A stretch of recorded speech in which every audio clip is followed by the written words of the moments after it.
One, two. Are we live online? Yes, we are. Once we get, we don't have questions. Okay.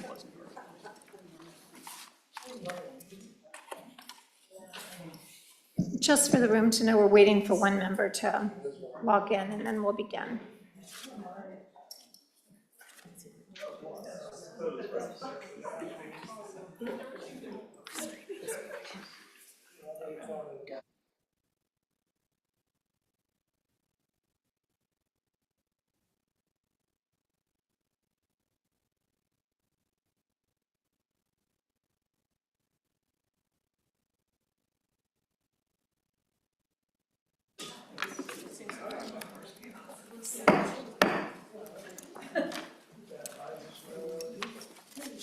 Good morning, everyone. I'd like to welcome you and call the Legislative Task Force on Aging to order for today, Tuesday, September 17th, 2024.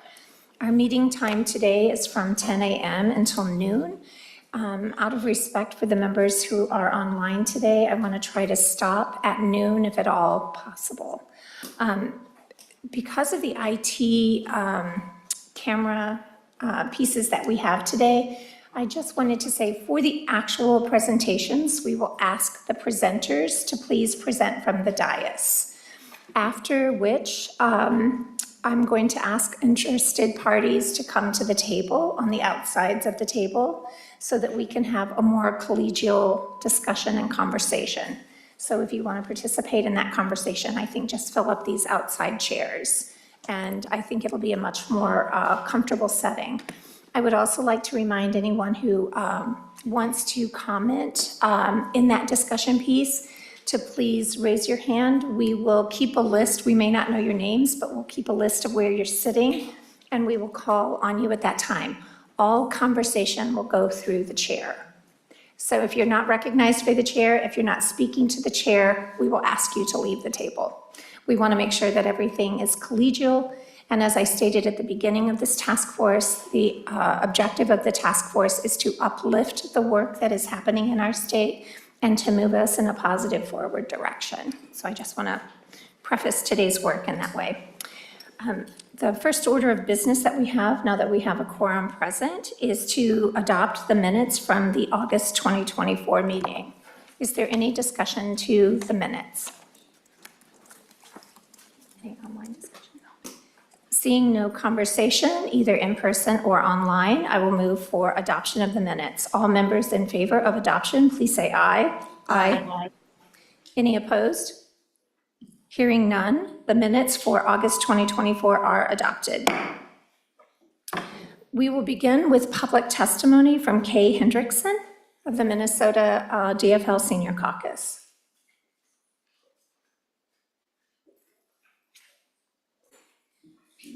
Please.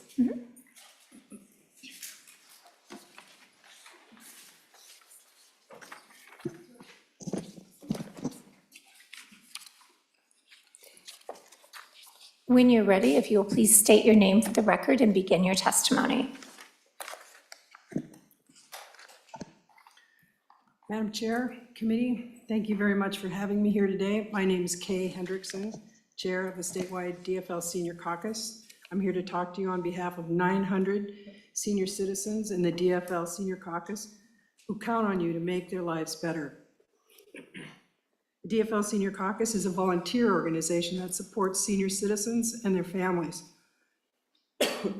As I said, we are 900 members strong across the state of Minnesota, including rural, urban, and suburban individuals. We have 10 local chapters that interact with grassroots levels of individual people daily. The DFL Senior Caucus has been advocating for these nonpartisan issues since its inception almost 20 years ago. And those issues have been affordable and safe housing, transportation, affordable quality health care, fair prices for prescription drug coverage, protection of Medicaid, Medicare, and Social Security programs, safe, livable communities, a healthful environment to pass on to our children and our grandchildren, critical service expansions to seniors. The Senior Caucus members interact daily with members and non-members alike. Individually and collectively, our informal interactions tell us the following. Services and access to services are severely under-resourced. There appears to be no power of enforcement of these services. There appears to be little collaboration across state and local departments. There appears to be no clear entity in Minnesota that has the authority to advocate for and oversee a comprehensive, statewide, cross-agency picture of aging needs and services in Minnesota. It appears as if no one is fully in charge of planning all the state and local agencies for the demographic changes we are experiencing that are needed to support and optimize the value that our elder citizens bring to our communities. Most people we talk to do not understand how the complex web of healthcare encompasses home supports, long-term care, social services, housing and community services, how they interact and link to each other.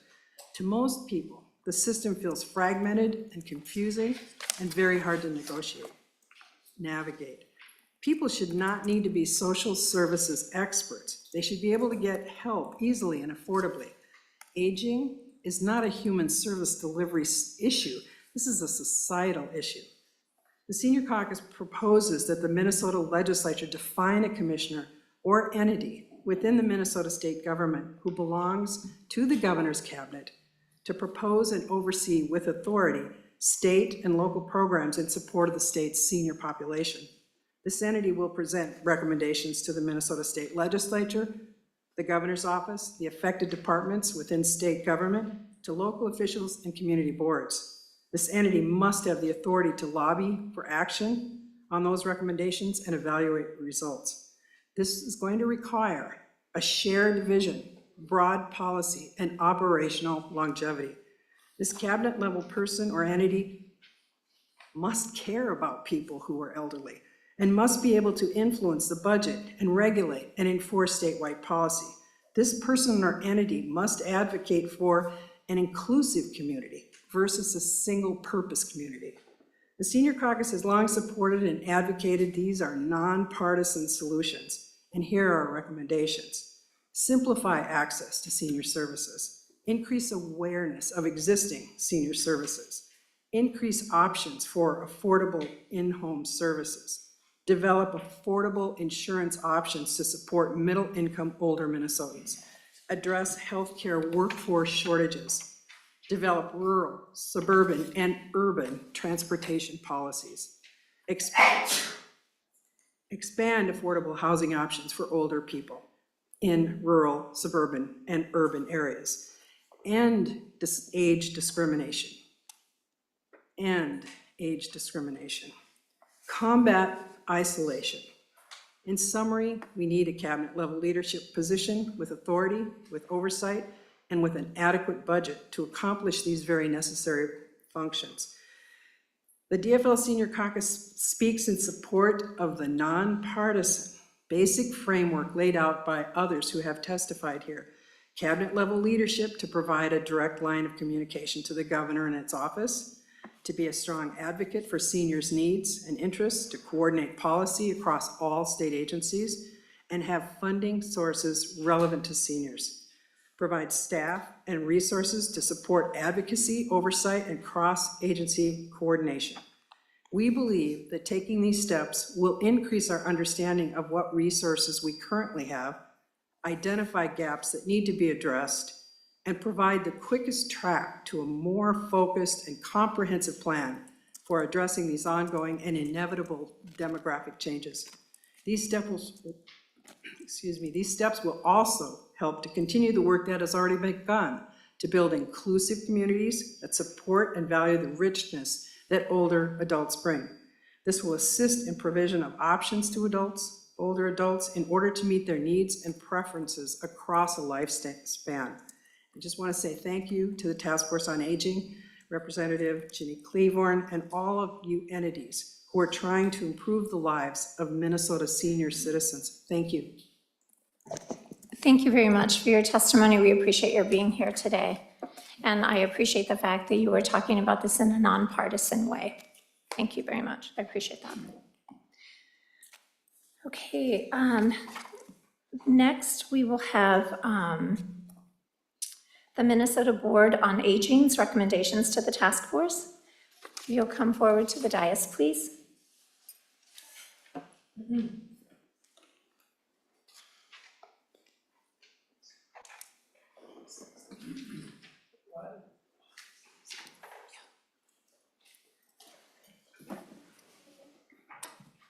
Do you need IT help? Well, is our PowerPoint loaded? Yes. Someone said it would be up here, so just wanted to make sure we know how everything Yep. works.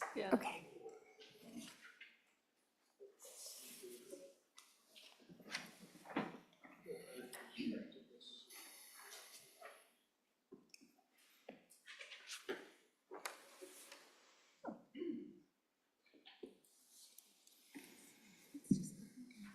Oh, done, okay, excellent. Well, we'll put it between us here so that we can, oops, hopefully not mess things up too much. Okay. Thank you very much. And when you're ready, I would like for you to first identify yourselves so that people can hear your voices. And hopefully we can, as the conversation goes on, we'll know who is speaking at what time. So please. Yeah, Madam Chair and members, my name is Christina Cobble. I serve as a geriatric education specialist at the University of Minnesota Medical School, where I work to create and promote geriatric learning opportunities for students across the health science programs. Before that, I was a nursing home and assisted living administrator. I sought out an opportunity on the Minnesota Board on Aging to impact the lives of older people outside of the four walls of one building. I also serve on the board of directors for Friends & Co., a nonprofit that combats social isolation for older adults, and I'm working on my PhD. I just completed my first year on the MBA and have been co-chair of the Public Policy Committee for about 6 months. Welcome. And Madam Chair and members, I am Jane Peterson. I am a geriatrician with over 30 years of experience caring for people residing in long-term care communities. I am also the Chief Medical Quality Officer at Stratus Health, which is an independent, mission-driven nonprofit with over 50 years of experience, Stratus Health, that is, not me, improving health and healthcare quality and safety in Minnesota and nationally. I am finishing my third year on the Minnesota Board on Aging and my second year serving as co-chair of the Public Policy Committee. Awesome. Thank you for being with us today. And when you're ready, if you'll begin your testimony, please. I will start us off.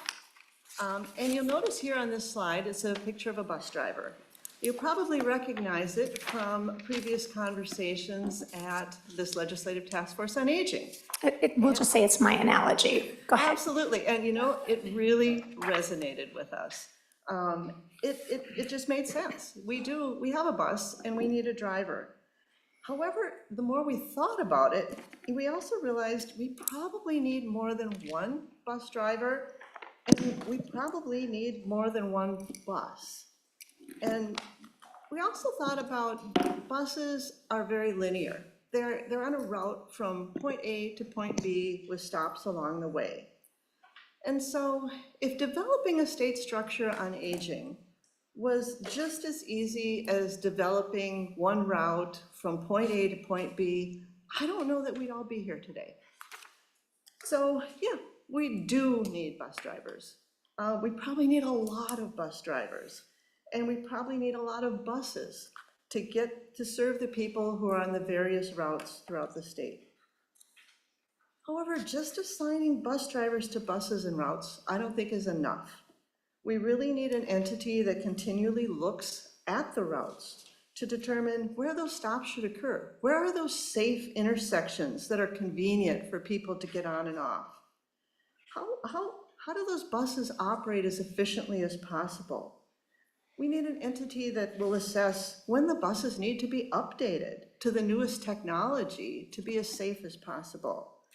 We need to be able to look forward to prepare not just for what we're going to need on routes tomorrow or next week or next month, but in the next years to come. So Minnesota's evolving demographics suggest we're going to have an increasing demand for buses for pretty much the future forward. And we're going to really be able to we're going to need to look for new ways of getting people from where they are to where they want to be. What you'll hear today from the Minnesota Board on Aging is that we are committed to leading this effort, to identify and implement creative solutions, not only for driving the bus, but helping pave the way toward all Minnesotans thriving as we age. Just as a recap, the Minnesota Board on Aging has a mission to ensure that older Minnesotans and their families are effectively served by state and local policies and programs so that they can age well and live well. We do serve as the federally designated state unit on aging, which the ACL defines as the state-level agencies that are responsible for developing and administering multi-year state plans that advocate for and provide assistance to older residents, their families, and in many states, for adults with physical disabilities. We are a volunteer working board. Our members give their time out of a passion to ensure that we can all age well in Minnesota. We come from different areas of the state and have different experiences that inform our thinking. On this slide, you can see some of the expertise represented by our volunteer members. It's important to note that we are also time-bound and can serve up to 2 terms. So what was our approach? We conducted a thorough self-assessment and examined the broader landscape of aging within Minnesota to critically evaluate our practices and ensure we are not merely reinforcing the status quo. I would like to extend a thank you to all the MBA members, but especially the small group of us who met in the early hours of the morning, week after week, doing small group work to complete our analysis, have discussions with partners, listen to what else has been presented at this task force in order to help us distill this work into the recommendations we are presenting today. There's a concept that I would like to put forth that we kept in the front of our minds going through this work, and that was the concept of co-design. For those of you who are unfamiliar with co-design. Excuse me, I just heard from a member of the audience that it's hard to hear. Will you please pull your microphone forward? Sure. Thank you. Is that any better? Is that better? Okay, I'll try to make sure I lean forward here a little bit. I think we're sharing a mic, so, but we've been sharing a lot over the last several months, so. So the concept of co-design, because I'm always afraid of copyright infringement, I use some Lego figures to describe this. But really, what we had to do along the way is remind ourselves that although across the board, as Christina showed, we have many areas of expertise, but we are not the experts. The experts are the people who will be impacted by and who will bring these recommendations to life. This does not happen without co-design. We have heard a loud, clear desire for a structure that amplifies the voice of older people. People want to be heard. So on this slide, what you see is a visual depiction of the range of co-design, starting with consultation, which is what we often do. We get a focus group together, we ask a few questions, and we say, oh good, we got everybody's input, so this means that everybody is bought into this. Then there's involvement, where we may actually kind of show the plan to other people and maybe get a little bit more in-depth input. Then there's participation. Maybe we actually develop the plan together. We sit down in a circle and review it. But really what we're shooting for is co-production, where we're actually building it together instead of simply gathering that input. So for my 30 years of working in designing and implementing initiatives aimed at improvement, the one thing that I have learned, and the reason I feel co-design and co-production is so important, is because listening always works better than telling.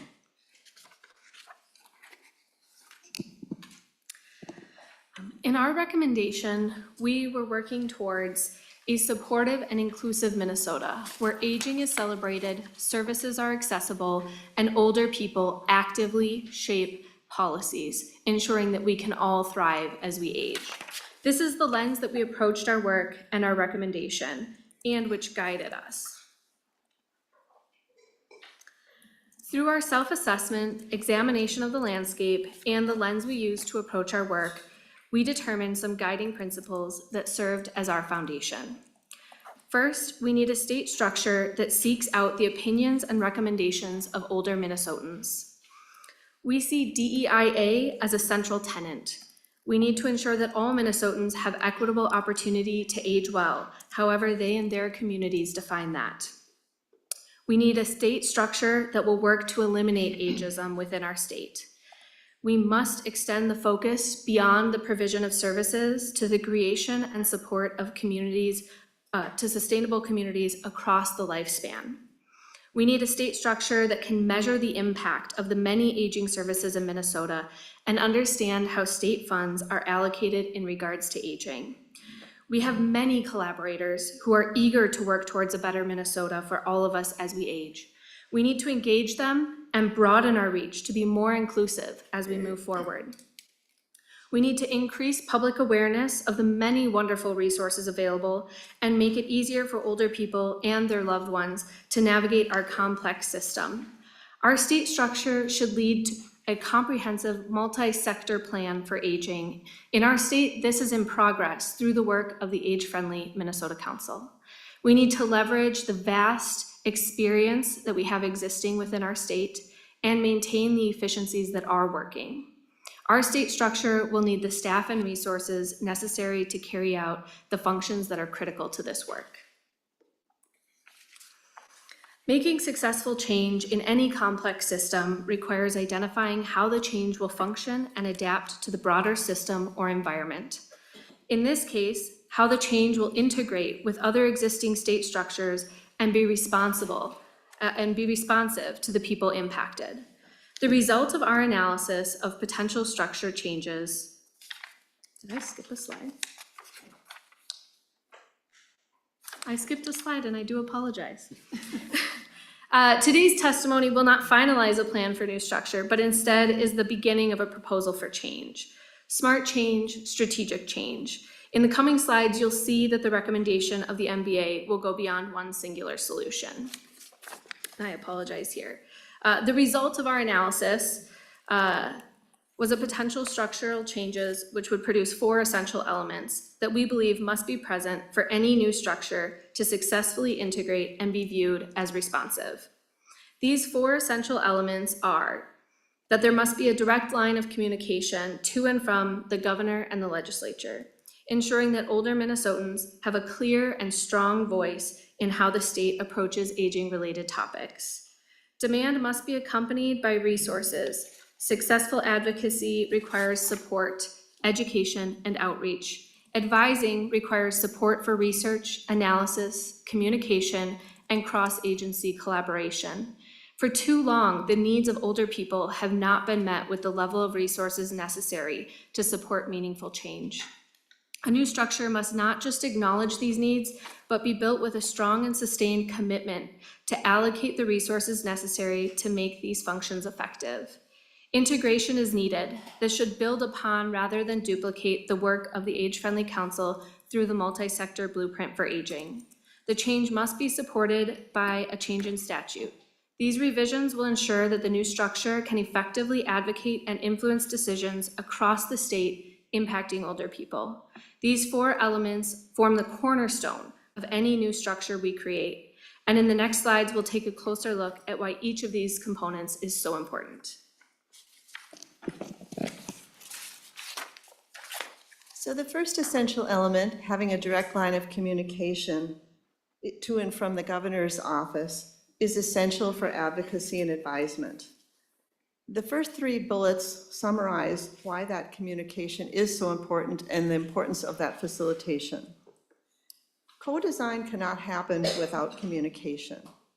Co-design in complexity requires the inclusion of many voices. In the conversations leading up to our presentation today, we engaged with many of the people representing the roles listed on this slide. However, there will be other voices that will need to be heard as we move forward.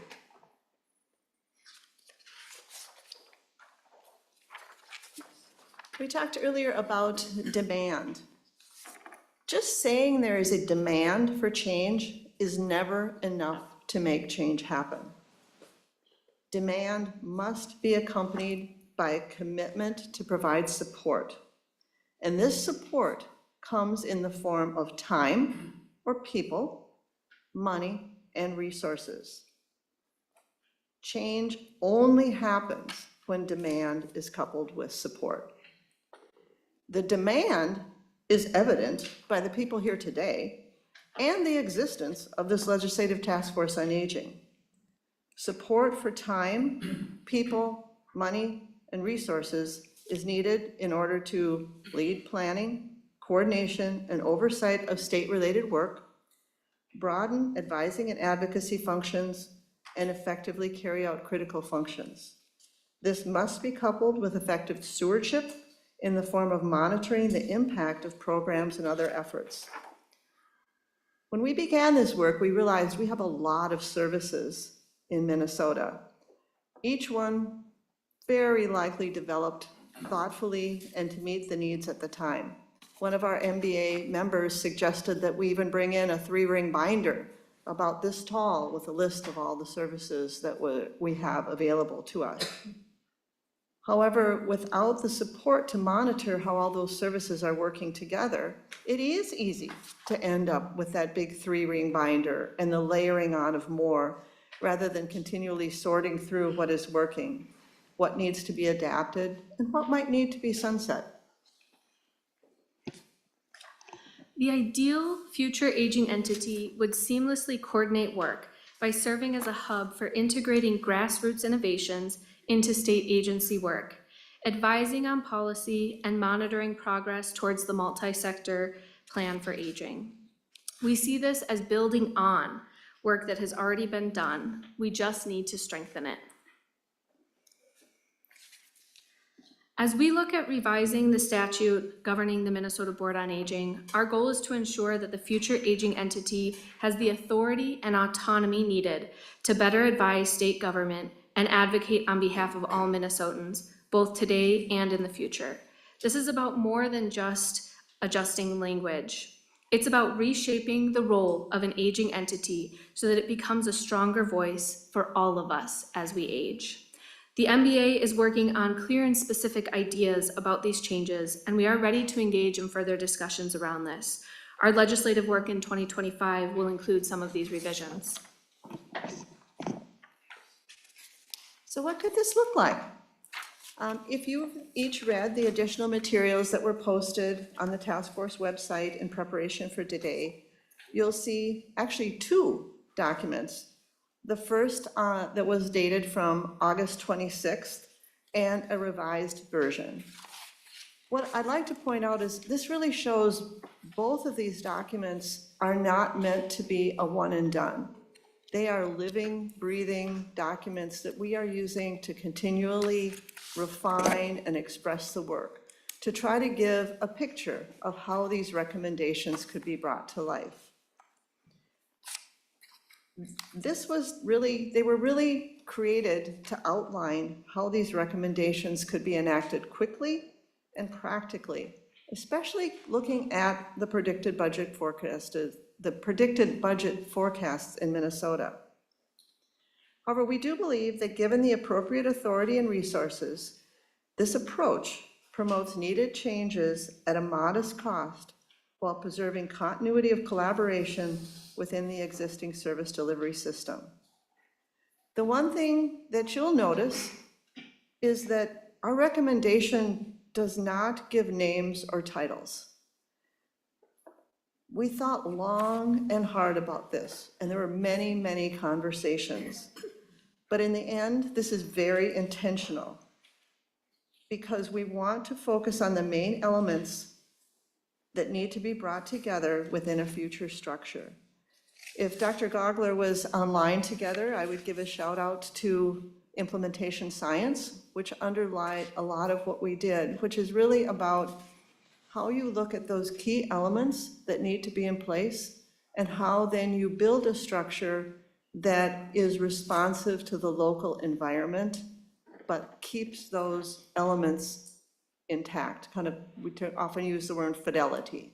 So that's really what we are presenting today. We are presenting a model where the key elements need to be in place, but how that happens needs to be built to fit within the broader structure, culture, and what we have available, making use of our assets and resources today so we can move forward.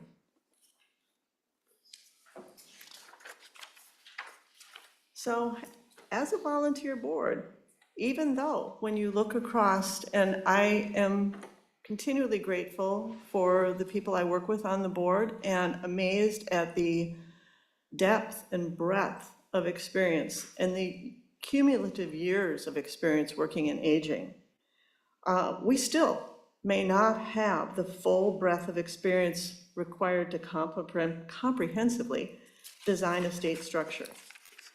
However, our recommendations are the result of conversations, listening to what's been presented at the Task Force on Aging, working with interested parties, helping seek out their recommendations.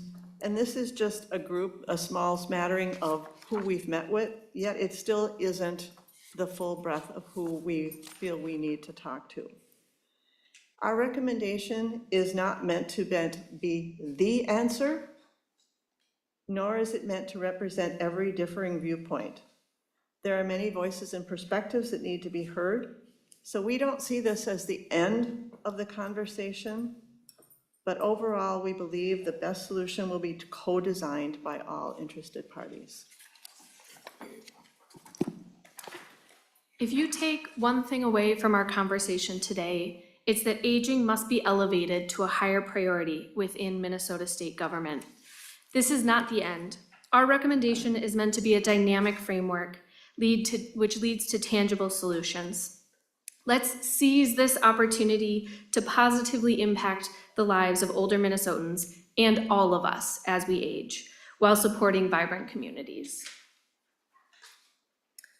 The Minnesota Board on Aging is committed to remaining actively engaged throughout this process to ensure that the final structure included in the Legislative Task Force on Aging report reflects the best possible solution. So as our final slide, You pull and your really as a microphone. as our final slide, and really as a test to ourselves before we came here today, we created a list of what we thought would be frequently asked questions. And we're gonna share 3 of them with you. The first is, did the MBA consider creating a new department on aging? And the answer is yes. In our analysis, we looked at multiple options, including creating a new department on aging with a separate commissioner. What we did is we asked everyone to set their preconceived ideas of what a structure should look like aside and created a process for us to follow for this analysis.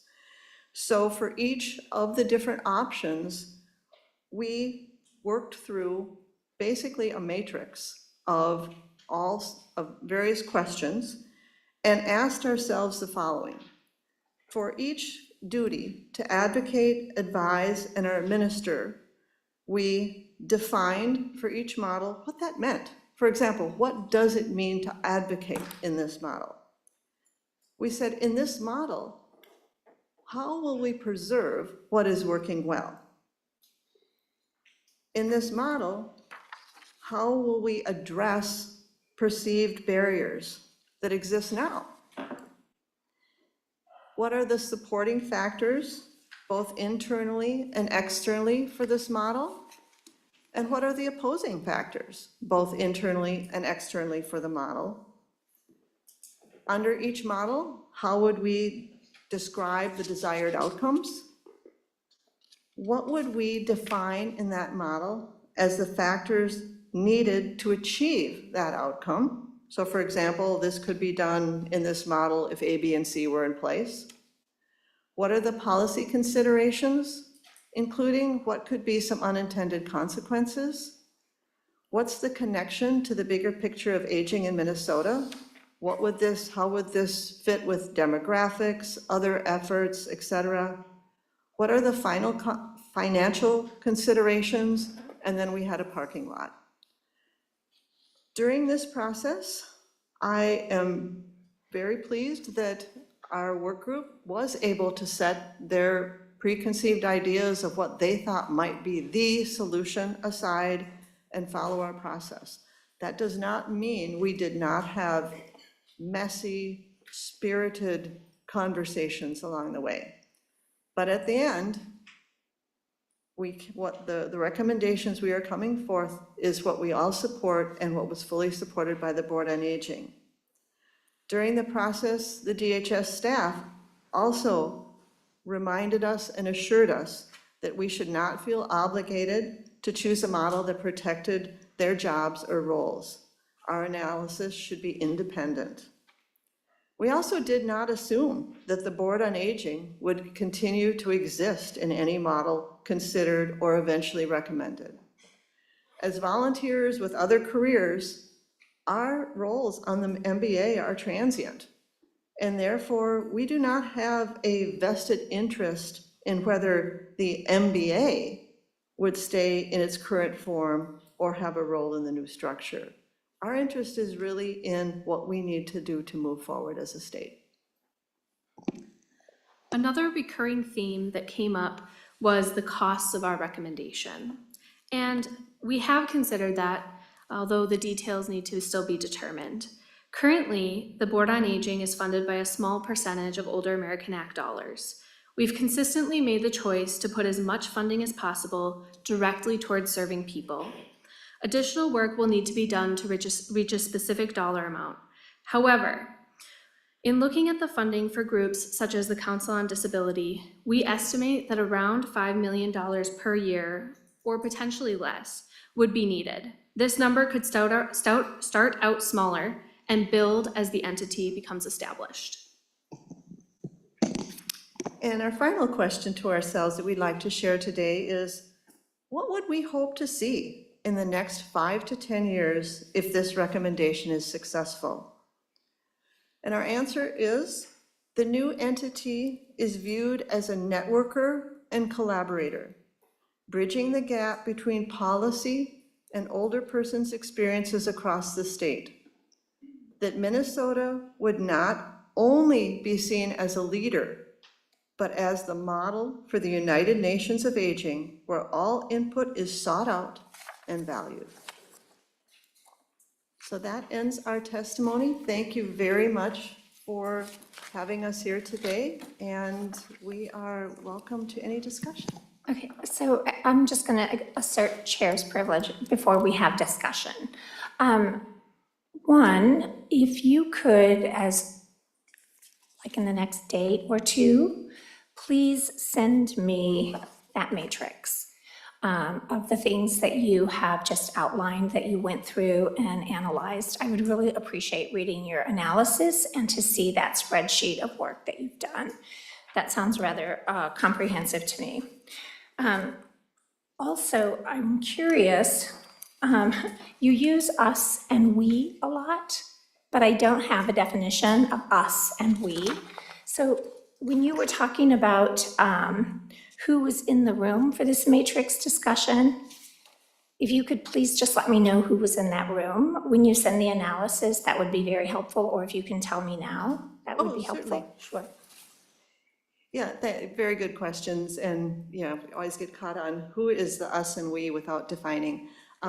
So yes, we will happily share the matrix. It is a working document, it is not something that we initially This is all the work created in process. for so, public distribution, but happy, and it might even be helpful if we had the opportunity to actually walk through it with you, which we'd be happy to do.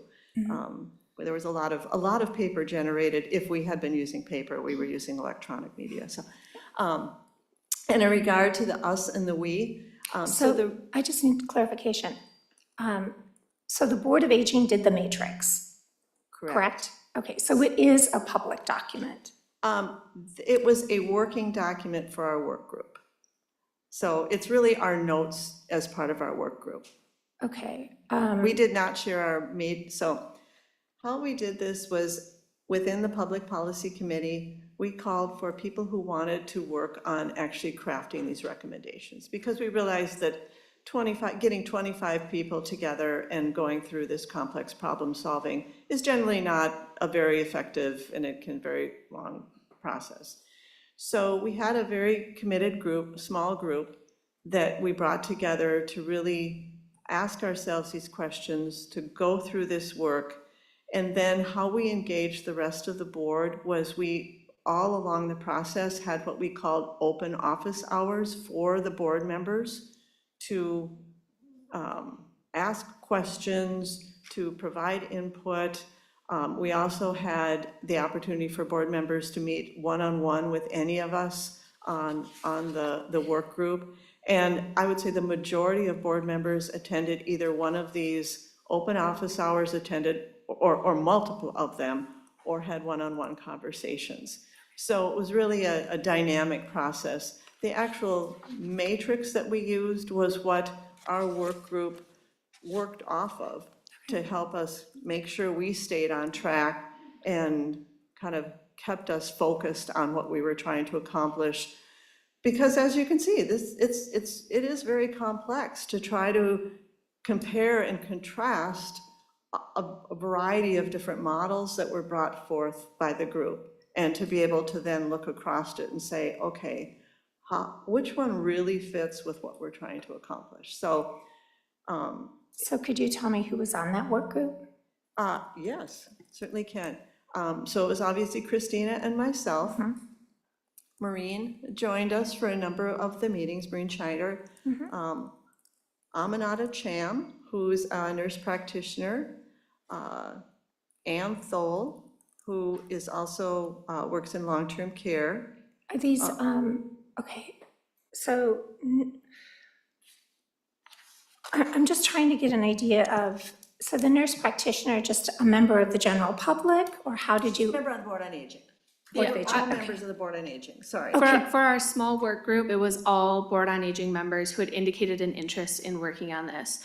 What I will say is that what we also did in addition to that is go out and seek opportunities to get feedback from engaged and interested parties. And so mostly I would say Jane and I facilitated conversations with external groups to the MBA to have conversations about what they felt was important to be included, and seek kind of feedback. We shared the matrix that we were working on, not the details of it, but exactly what you saw here today. What were the questions we were asking ourselves about various structures, et cetera, and sought feedback on those things from the groups. Okay, thank you. So everybody was with the Board of Aging, that's kind of the general question that I had. Group, correct. On the sorry. work group, yes. Okay, perfect, okay, that's great. Okay. I guess we're ready kind of for just general conversation. Task force members, let me see how I have this planned in my mind. Let's see. How do we set this up? Okay.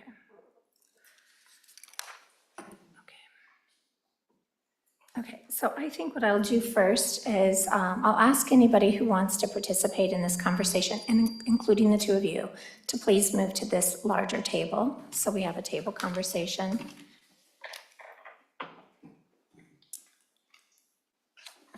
We have a few people who would like to discuss the MBA's recommendations, and we have given them time to first sit at the dais and give their comments. So let's just begin with that. And then as you finish your official comments, then if you would come and please be seated at the table as well, okay? First, we have Chris Sundberg.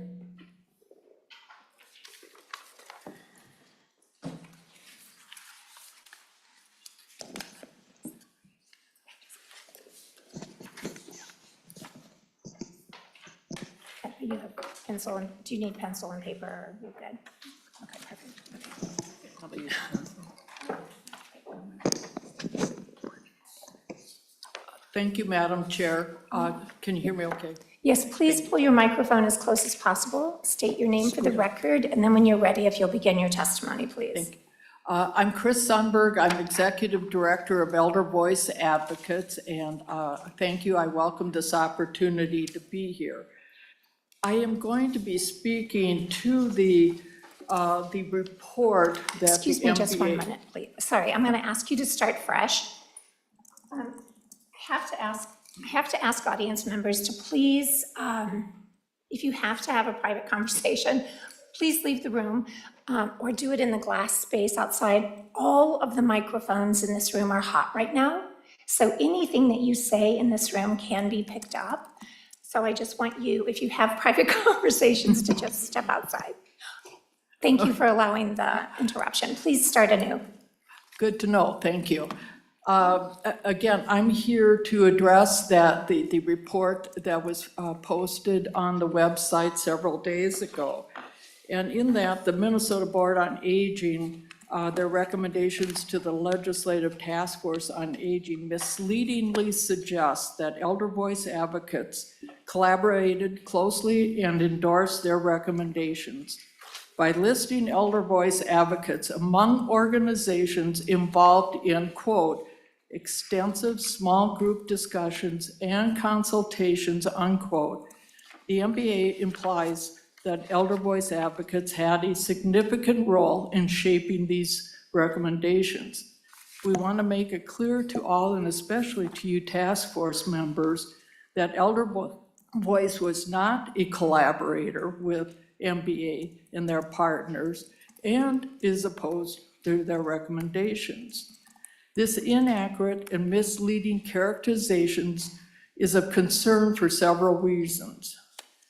The MBA's statement wrongly implies that elder voice advocates actively engaged in shaping their recommendations and supporting them. In reality, elder voice advocates only responded to their request for a virtual meeting and has a fundamentally different recommendation that has been in place since February of this year. Grouping elder voice advocates with other MBA collaborators listed in their document misleads readers into thinking elder voice advocates provided substantial input, thus affecting perceptions of the proposal's support among advocacy groups. This misrepresentation undermines elder voice advocates' independent advocacy, including our strong recommendation for a Minnesota Department for Community Aging by falsely suggesting that we align with MBA's position. And I was shocked to see in today's presentation, our logo was prominently placed on one of their slides. I would ask that any future presentations or discussion do not include our logo, do not include elder voice advocates. Thank you.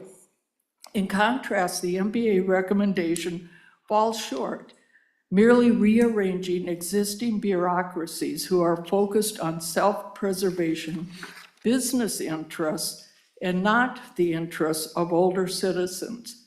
We don't need regulators and business interests, but rather innovators, which are not the organizations noted in their recommendations.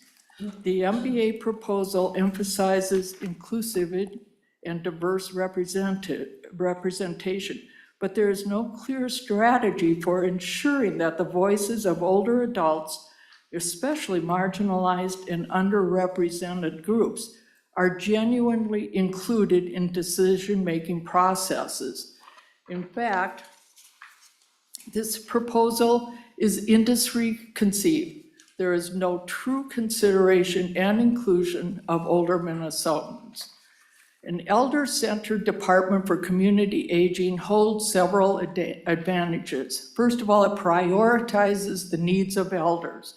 It's elders who understand firsthand the challenges and complexities of aging, and their involvement ensures that policies and programs are designed to address real-world issues that affect them.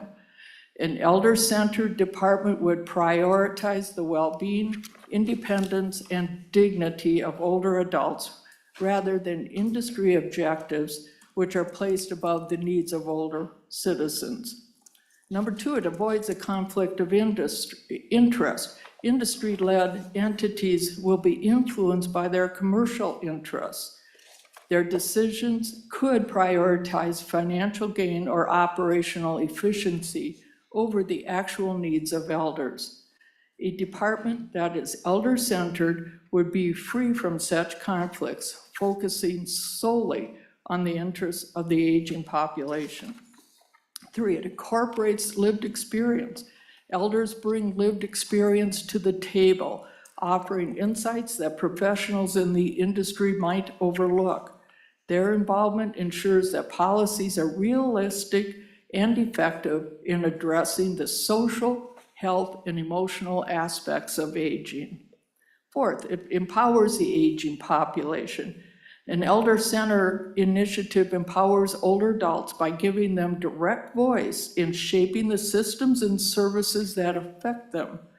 This fosters a sense of autonomy and respect, contrasting with an industry-led approach that might treat elders as passive recipients of care. 5th, it's community-centered solutions. A Department for Community Aging is an elder-centered and which will foster community-based solutions and promote aging in community, intergenerational relationships, and local support networks. Industry-led initiatives, on the other hand, will focus more on institutional care models that might not align with elders' desires to remain in their communities. 6, long-term sustainability is achieved by focusing on the real needs and preferences of elders. A department that's centered on them is more likely to create sustainable policies that evolve as the population ages, and thereby ensuring the long-term effectiveness of age-related services and infrastructure. And last, and probably most important, it adds credibility in the eyes of elders. To gain respect, trust, and active support of the elder community, it's crucial that the task force recommendations are not only innovative, but also deeply rooted in the names and perspectives of older adults. By centering the voices of elders in these decisions, the task force can demonstrate a genuine commitment to serving and empowering the very people it's entrusted to protect. In summary, Elder Voice Advocates emphatically opposes both the Board on Aging's misrepresentation of our role and their recommendations to the Legislative Task Force. Thank you. Thank you for your testimony. If you would like to state your name for the record and begin your testimony, please. Thank you. My name is Kathleen Kelso. Thank you for the opportunity to respond, Madam Chair and Task Force members. I too am responding to the first posted set of recommendations that was actually approved by the MBA on August 26th. And I will attempt to make a few remarks about the just posted slide presentation that attempts to summarize all of this into this. However, excuse me, I found that this to be far more informative as to the intent of the MBA members as a whole. Can I ask you to pull your microphone just a little closer if you can? Thank you. I feel like Edith Ann sitting I'm so sorry. This room is, when you're 5'2". Okay. The MBA recommendations begins with a vision and considerations that partially summarize suggestions we've heard this past year and actions that have been attempted by numerous people in past decades. MBA reasons correctly that the current structural arrangement of MBA within DHS is no longer working. Full disclosure, I was an MBA member. I was appointed in 2019. I served for about 3.5 years, and the sole purpose, my agenda for requesting appointment to MBA was to address this structural arrangement that was no longer working for the past 2 decades. Initially, the MBA recommendation appears to build a case for a cabinet-level governmental entity. However, they stop far short of creative solutions they commit to in the introduction. Instead, MBA proposes a continuation of the status quo with minor changes that simply rearrange functions, secures jobs, although they maintain it does not, and attempts to assure the future for the age-friendly council. The newly named aging entity would not have the breadth or depth of authority required of a department. One is assuming that it would still be in DHS. It is hard to imagine MBA becoming an independent entity with direct communication to the governor from within a standing Department of Human Services. In fact, a recommendation by MBA for a new entity outside DHS would probably be too bold and would not be allowed without having approval of the governor's office. MBA recommends an aging entity that appears to combine MBA and the Age-Friendly Council and would be designated as the State Unit on Aging with one dedicated FTE position and a redesigned and renamed MBA as a Citizens Advisory Council. Essentially, this is a different arrangement of the entire present structure. MBA suggests changing titles while still embedded within the DHS service culture. The MBA recommendation would maintain and rename the weakest structural arrangement, that is, of the Citizens Advisory Council. Volunteers would provide oversight of federal funds and in billions of dollars, a function for which volunteers are not sufficiently prepared and often not interested when they self-select to become advisors. The MBA suggests that the primary role of the aging entity would be to advocate for older adults, but this advocacy is limited. The advocacy reach would be targeted to 1, to fulfill the goals of federally required state plan that is restricted in scope and the capacity of area agencies on aging, and 2, to support the age-friendly multi-sector blueprint on aging that does not now exist.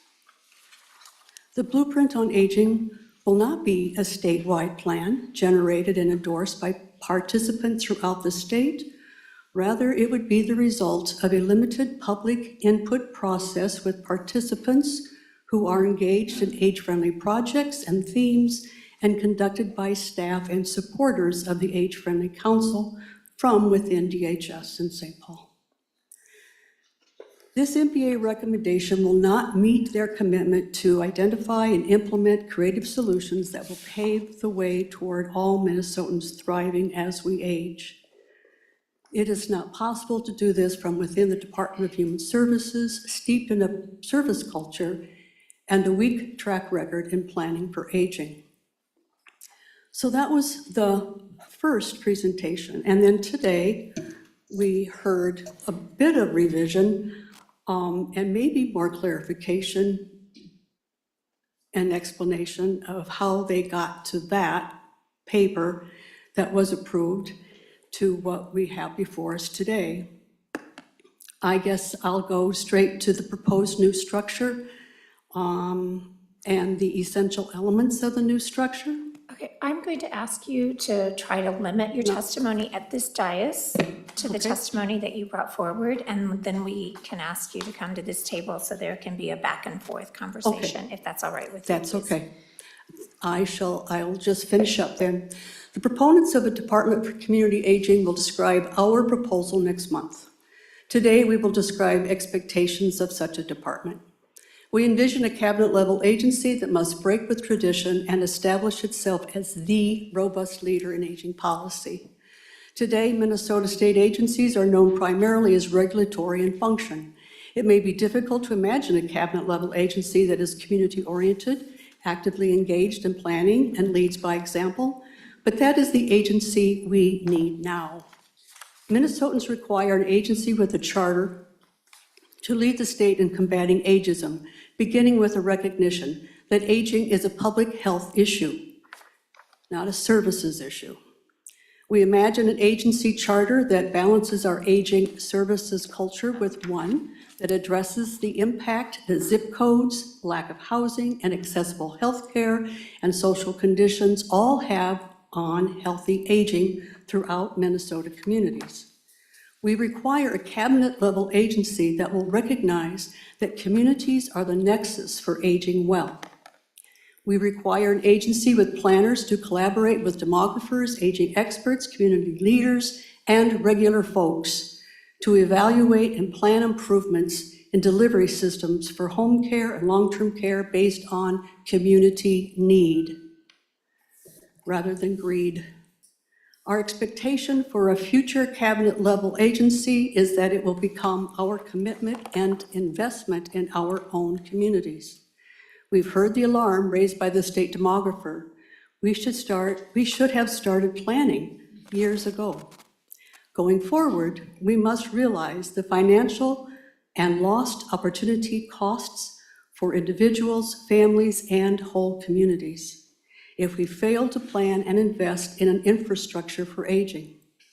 We must quantify the cost to our state if we fail to invest in our aging population and for ourselves. We envision an agency that will encourage and reward innovation, an agency that will lead a statewide multi-sector planning process and be accountable for the implementation of the resulting statewide plan. This agency is not possible if we are not bold, if we instead choose to maintain the status quo. We all want state leadership that will work for and with us to prepare for aging in communities throughout Minnesota. Thank you. And I will just ask you, when you say with us, again, the us is being used. Will you please let me know who you're referring to as us? Every citizen of the state of Minnesota. Thank you. And I'm just going to ask, in any conversation that we have going forward, we have good partners all across our state, right? We don't want to impugn the motives of anyone who is providing services, whether it is a state agency or a private practitioner in our state or a nonprofit. So I'm just going to ask in this conversation that we have to keep in the House, we always say, we do not talk about motive. We talk about work. So I'm just going to ask the public and the participants in the further discussion to not impugn anyone's motives. Okay. Next, we have two more people who asked to be put on the list, Mary Jo Shifsky and Stephanie Cleansing. Stephanie's not here, so Ms. Shifsky, if you'd come forward, please. And then if you wish to sit at the table, that's great. Thanks.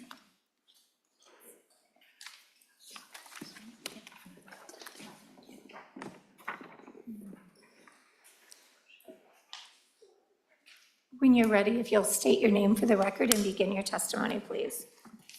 I'm Mary Jo Shifsky, and thank you very much for the opportunity to talk today. Following your remarks just now, Ginny, I do hope this isn't perceived as impugning motives, but I did craft this easily from my experience. When Governor Walz appointed me to the Minnesota Board on Aging in 2019, I believed I was joining an entity focused on policy and planning for aging in Minnesota. After a brief time, I realized of the 8 duties outlined in Statute 256.975, the Minnesota Board on Aging, which established the MBA, only duties number 7 and 8 were the focus of the work for the 25 volunteer board members. Duties 1 through 6, including advising the governor, coordinating aging within other state departments, creating public awareness, and serving as a focal point for disseminating information, were not in our purview.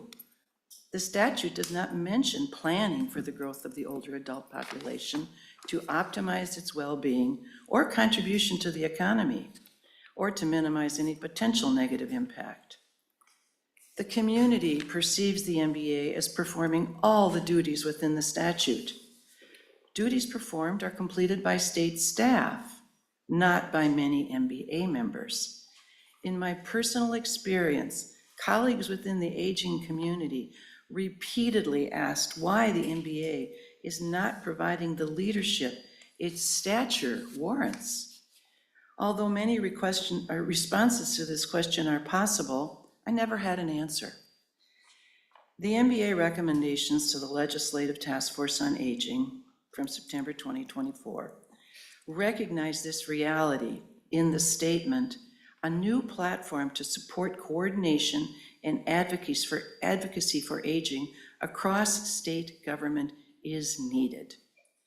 The MBA report recommends the creation of a new and renewed aging entity, outlining specific responsibilities, financial resources, and the role of a volunteer advisory committee. A new entity which would remain housed within DHS in a structural arrangement that is not conducive to planning or leadership. Elder Voice advocates and others propose a cabinet-level State of Minnesota Department of Community Aging. I support this proposal. Thank you very much for your testimony. If you wish to join us at the table, please feel free to do so. If not, please take your seat at the audience. Okay. Is there anyone else in the room today who would like to speak to what we've heard? Okay, seeing none, anyone? Oh, I'm sorry, please come forward.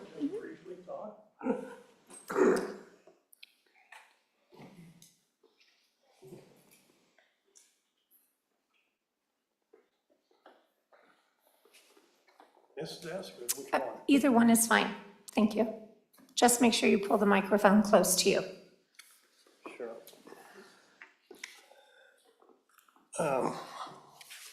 Hello to the committee. My name is Jim Reed. I've attended every committee meeting since it began, and I've listened to it. And I find that the committee and the rest of the state departments will probably be struggling with the idea of restructuring government in a way that has not been done. Government is generally structured, probably most federal and state, on the basis of a set of services such as health, education, transportation, communications, commerce. All those departments exist within the state government, our state government right now. They are designed to provide a set of services that they identify, and they have on the government, on the board for the governor, positions where they can not only testify as to their needs, but explain a budget by which it will satisfy the department's function. You want to, from this committee, perhaps create a different kind of government structure, one built upon not the needs of departments and the kind of functions they may have, but one built upon the needs of a population, in this case, the senior population. But we could just as well have discussions about the populations of young children, infants, young men and women who are going out to find a job, people who are going, or young people going to school. All of those are different structures within our populace, not our government. It's going to be very difficult to take a structure built upon the overall departments of the government built upon service model and turn it into a structure built upon the actual populace in need of those services. I don't know how you're going to do it, Madam Chair, because personally I've thought about it and I've talked to other people about it and other members within our, I'm in the DFL Senior Caucus. In fact, I was one of the originators of it. And it all looks really complicated to achieve. And the best thing we can imagine at this point is someone at the commissioner level having a direct voice to the governor, male or female, whoever they may end up being this year, and being able to state what seniors need. But beyond that, how are you going to put together a functioning government that then can somehow respond to those needs is really hard to picture because you aren't built that way. Thank you very much. I appreciate hearing that concern. I'll just ask you to wrap up and we'll continue. I'd like to be at the table to just hear, listen, and respond briefly once in a while. I love it. I think that's awesome. That's why we're here. That's what representative government is about. This is a complicated task before us. And today, in listening to the testimony that we've had, if I take off my legislative hat and I put on my professional hat as a mediator, I've actually heard some very positive agreement. And I think if we can focus on that agreement as we go forward in our conversation, that would be a good thing. And I do want to acknowledge that I have received emails that push back on testimony on both plans. So I just want everyone to know that I'm keeping an open ear to that. But what I heard today when I listened to the Board of Aging's testimony, and I like it that the bus analogy works, that we can see about buses. But I heard that we need logistics, we need maintenance, and we need planning. From the other side, the community space, I've heard we need to continue with our AAAs and our services in our state. I've heard that we need planning, and I've heard that we also need to look broader than that to housing and transportation. I'm hearing agreement on both sides that there definitely needs to be an entity in charge. From the Board of Aging, I've actually heard that it may need to be larger than I initially thought the Board of Aging was looking at, multiple buses. So that might entail assistant commissioners who are looking at resources or development or some sort of planning. So I'm hearing a lot of agreement that the current structure that we have right now, while very well intended, is not meeting all of the needs of our state, and that we need to have agencies focused and collaborating, and we need to have citizens focused and collaborating in order for the innovation to come forward.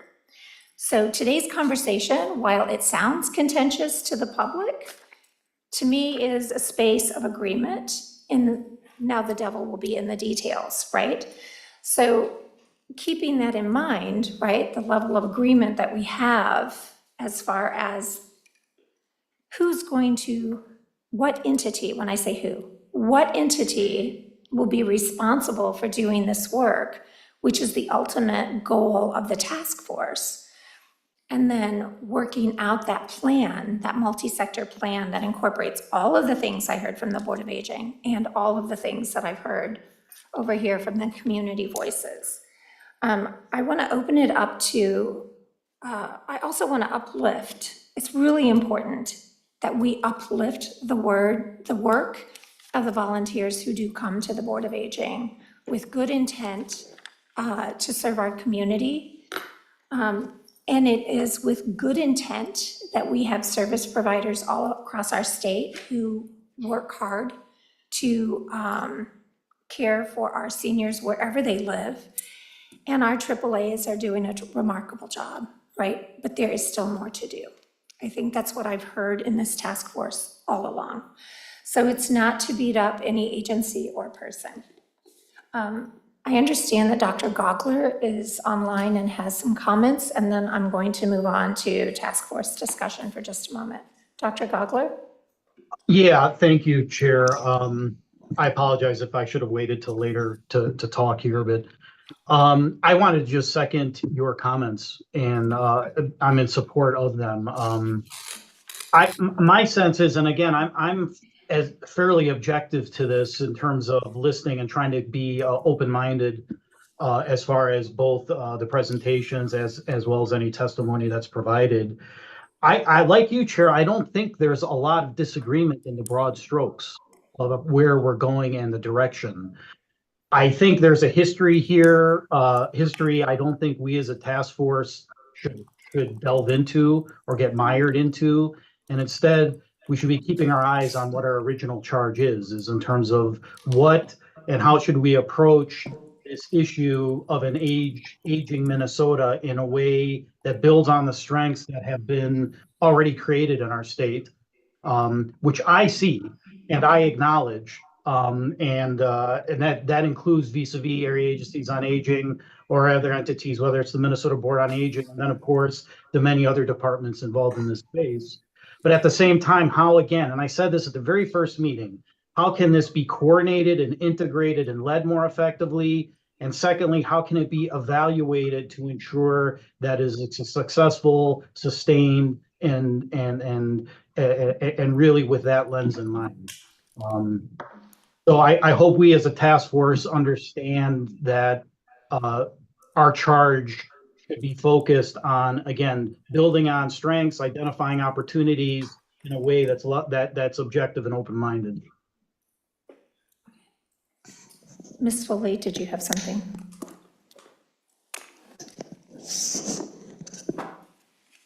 I'm in agreement with that. My thing is, how do we decide what is working? You know, we've had so many disagreements. We've heard so many stories of what's not working. Do people, are we gonna? So I think we have to look at the charge of what the task force charge is, right? I think as I look at it, you know, the task force's primary responsibility is to identify the entity, which would then be responsible for looking into that very question. And that entity would then have, and let me just kind of poll the task force members. Do we have agreement that there needs to be a state entity with cabinet level authority to do the multi-sector plan and to implement that plan at the end of the day? I think that's a question that I would like to ask. Is anyone opposed to that idea? I agree with it. I would only add not only to implement it, but to evaluate it as well, Chair Right. Cleveland. Thank you, Dr. Gogler. Okay, I don't hear any objection to that. Chair, it's Rep. Selesnikar. Oh, thank you. Thank you. You know, the idea of what we are charged to do, I 100% support.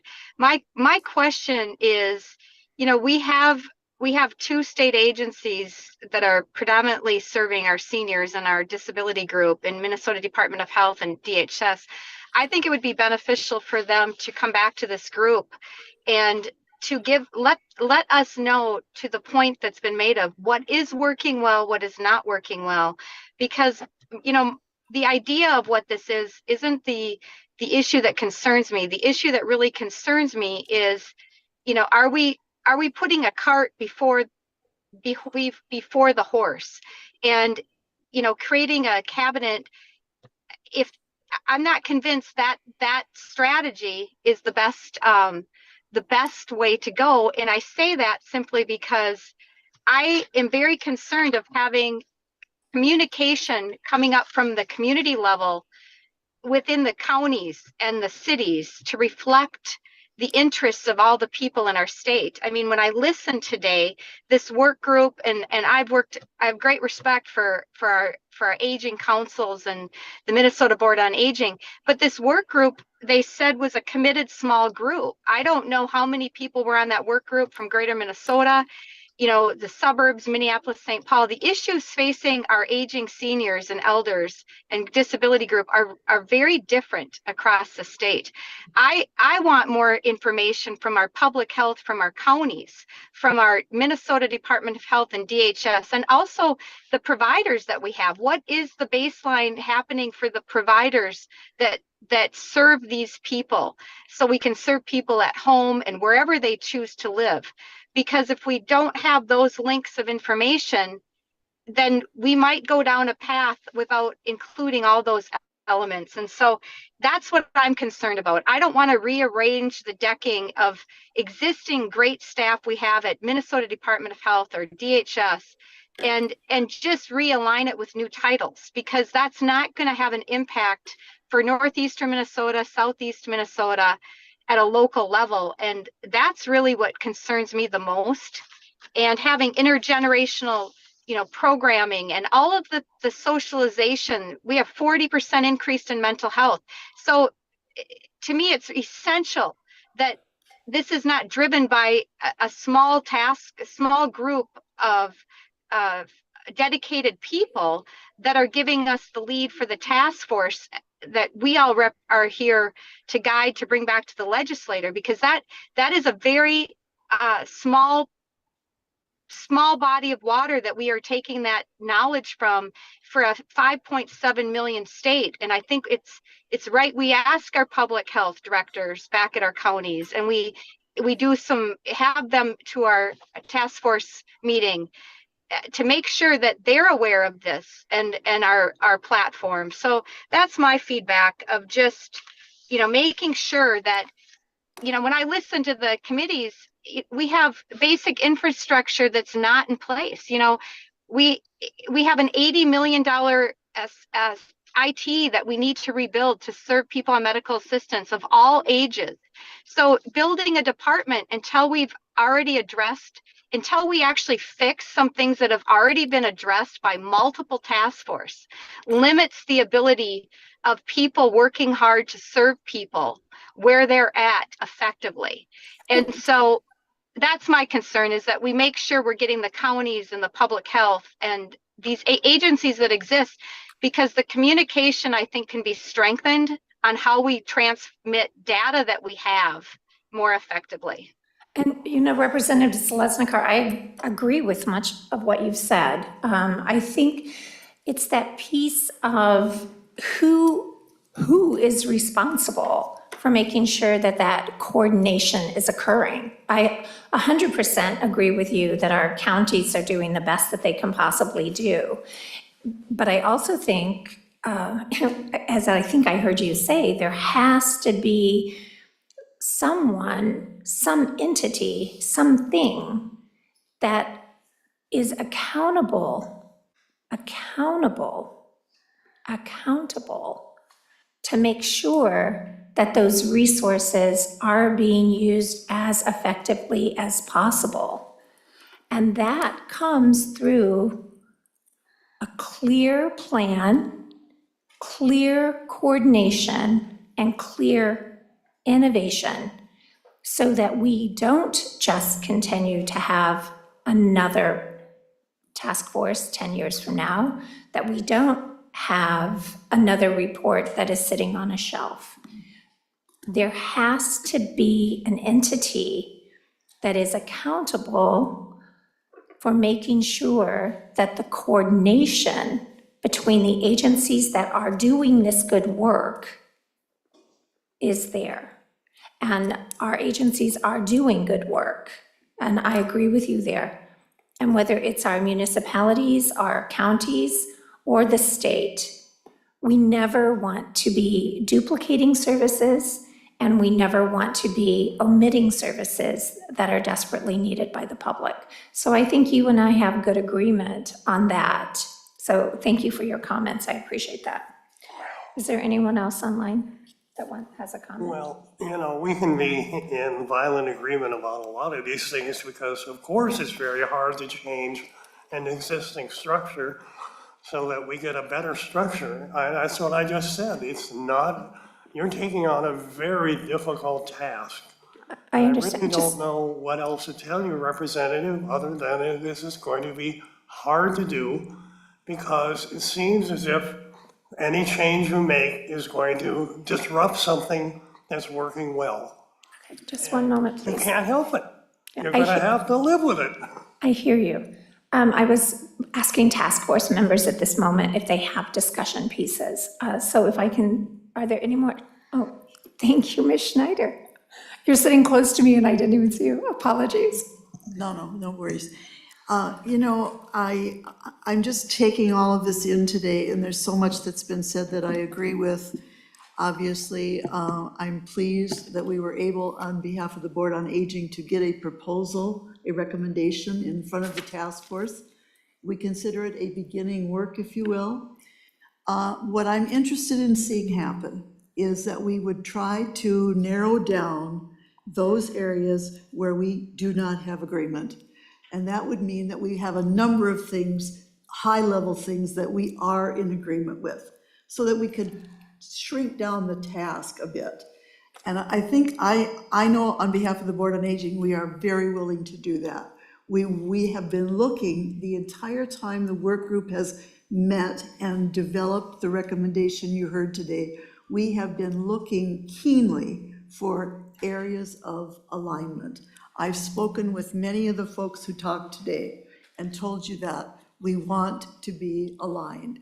And then when I think about what Ms. Zelenzigar said, I believe that she is on to something that I wouldn't want us to omit from the conversation, and that is potential partnership with the Minnesota Department of Public Health.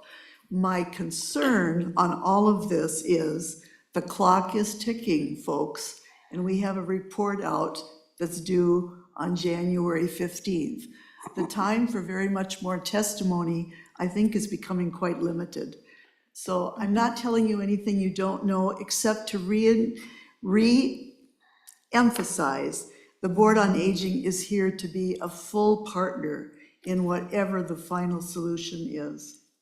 May I ask one question, again, sticking here? All right, I'm going to ask you, I'm happy to hear your question, but please remember there are a lot of people at the table, and I want to make sure that we go around the table, right? So if you ask to be acknowledged, we have a rule in the House that you are allowed to speak, and then other people have an opportunity to respond before we come back to you to speak again.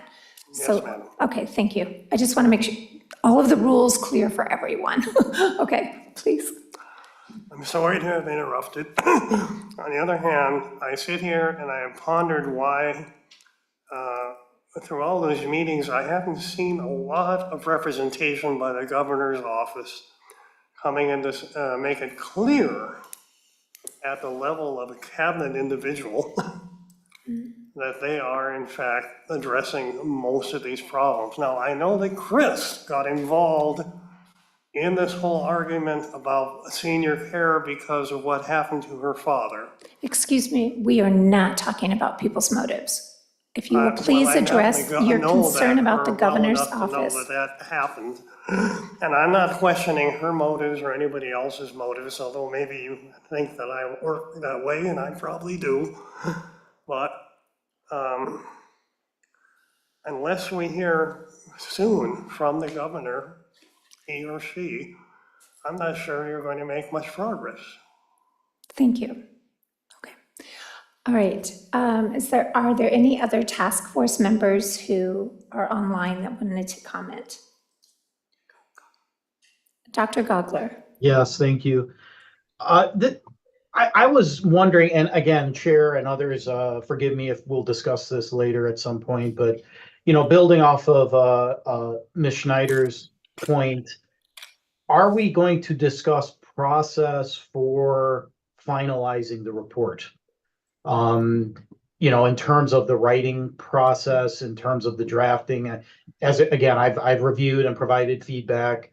But what is the process that we think will be best to start to incorporate these many recommendations and testimonies into a report that again helps us meet our charge? I mean, are we at the point where we can start making some of those decisions today? So it is my intent as the chair. So I have been working closely with Mr. George, who is our committee researcher, and he has been drafting all along with these presentations that we have, what we've heard, just factual analysis of what we've heard. And then the plans that have been submitted will be included in that report, the comments that we're hearing right now, And the discussion that we have today will also be included. I think it's easier for us to put out a document of what we've heard without a recommendation attached to it just yet. So we are hoping that that document will come out the beginning of October, so that we can then, in our second October meeting, have a robust conversation about what the report itself says. When I heard some of the comments today about we need to hear more about what is working and what is not working, we have heard from the governor's commissioners or the governor's departments what they believe is working well. And the hardest part for this task force is identifying all of the gaps. But in fact, that will be the responsibility of the legislation coming forward after the report, Right. to figure out how to address that Yeah. piece of it. Yeah. So, Dr. Gogler, does that answer your question? No, I think it does. Yeah. So it sounds like early October. And again, I thought Mr. George did a great job in the draft report. I really liked his use of tables of summarizing recommendations from the many, many testimonies provided. And then it sounds like after October, at some point in October is when we'll really begin maybe outlining what the recommendations will be coming from the task force to be included in the report, and then the content therein. Does that, am I capturing that? That is my intent. And then to put these plans that we're receiving as part of the report, just as they're submitted, so that the public can see them and understand what is being put forward. And then that would give us November and December as a task force to work together to find that consensus that we need for that Yes. task force Yeah. report to go to the legislature. Yeah, and again, Andrew, I mean, it's no small task, and I realize this, Andrew, but using the tables effectively to find, to synthesize, there's many, many in-depth recommendations that have been provided, and a lot of them, but to use the tables in a way that can almost create a map for us to start to find those points of agreement will be really helpful. I mean, it's as much of a visual effort as it is a textual one, if that makes sense. And again, I'll help it where I can, so. No, thank you for that. And, we as task force members have to be very careful. We are a public body, and we cannot have what is called serial meetings. So I talk to someone, and they talk to someone, and then they talk to someone, but it incorporates all of the conversation. So if we need to come together as a group, either via Zoom or in person, to go through the report page by page, then we would need to post that as a public meeting so anyone could join the Zoom. So I want to just caution members to make sure that no serial meetings occur. And then if we do come together as a smaller group, not a quorum, to work on the task force report, whatever, the original would be there, and then, so the draft would be there, and then the comments. I want everything in this committee to be transparent so that everyone can see what's happening. Ms. Foley, did you have more questions? No, good right now. Okay, I feel like I've had my back to you. Apologies. Okay. Ms. Schneider, any additional comments? Otherwise, Yeah, I do. I think one thing that continues to concern me that we haven't spent too much time talking on, and I am not the subject matter expert on this, but I do have concerns when we begin talking about a new entity.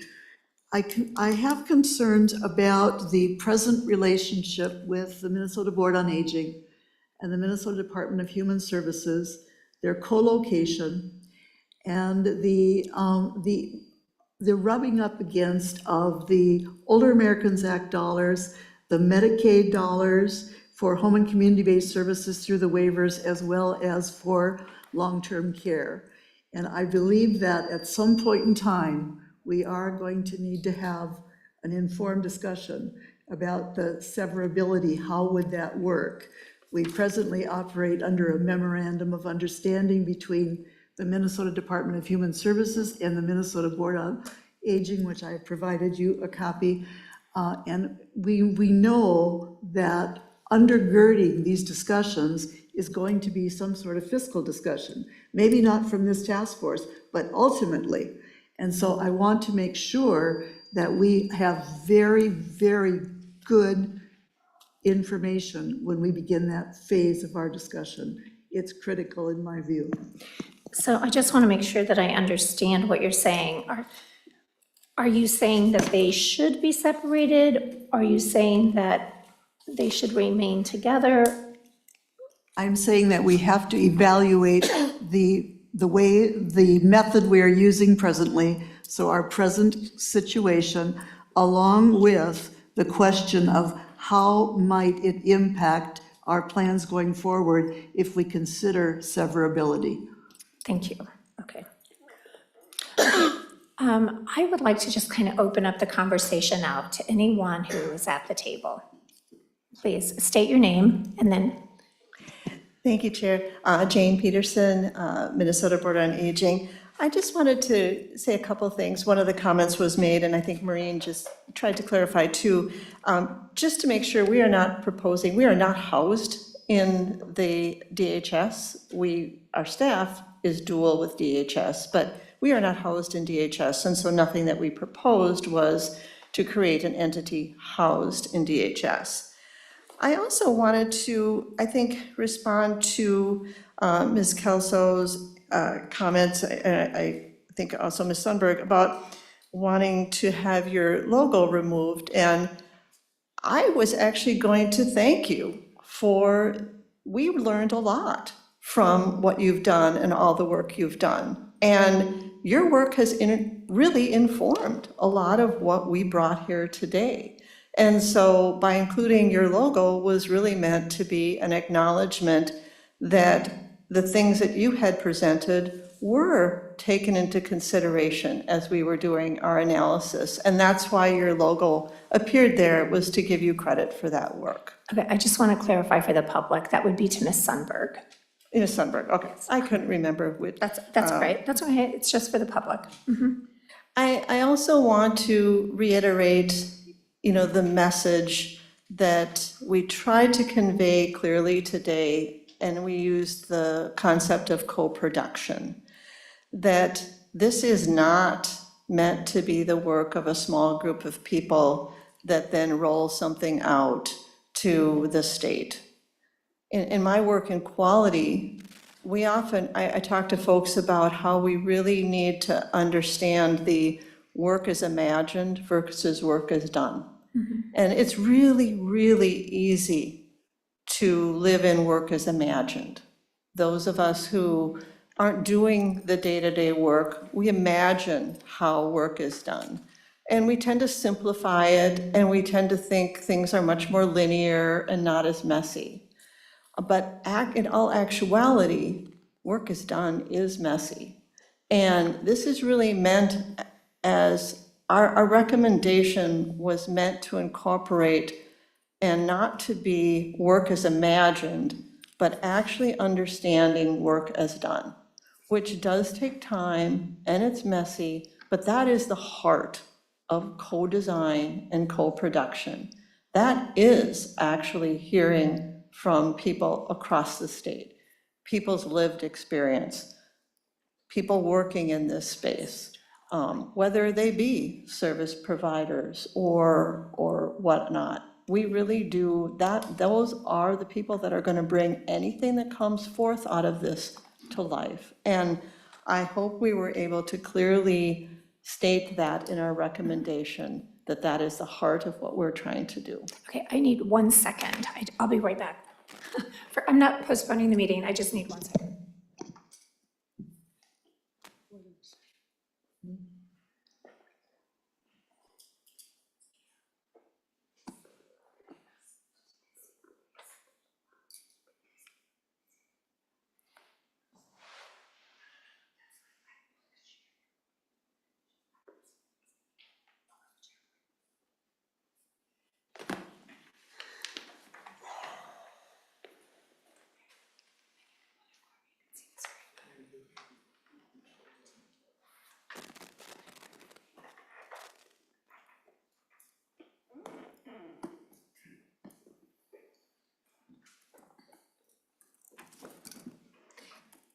Thank you very much. I just needed to make sure that everybody was able to see and hear the presentation.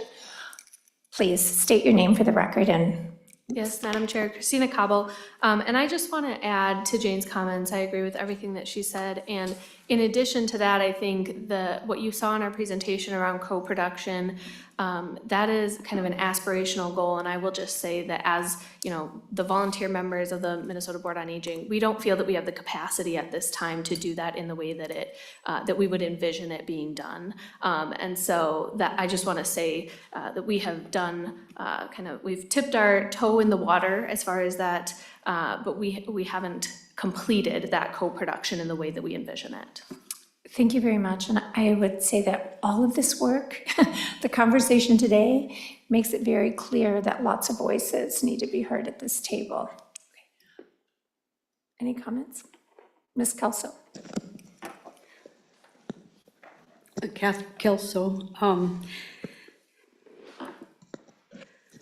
I appreciate the thought that including our logo would be an acknowledgement of participation, but that's not how it was presented in a paragraph in your first set of recommendations. It wasn't real clear, and being included with groups that we very seldom agree with in legislative matters,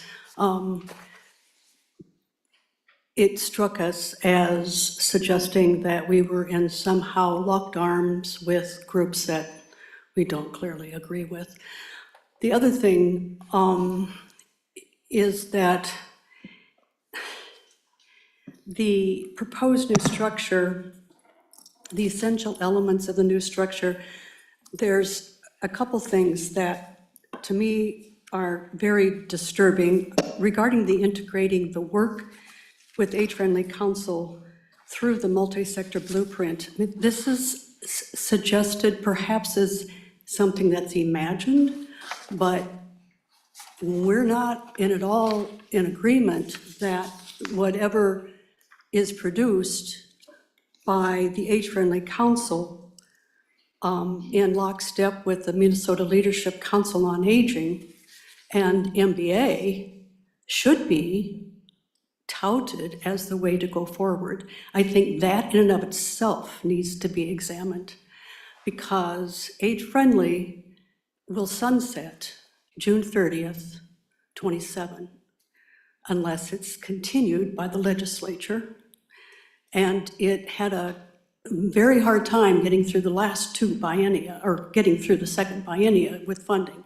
It was right on the edge.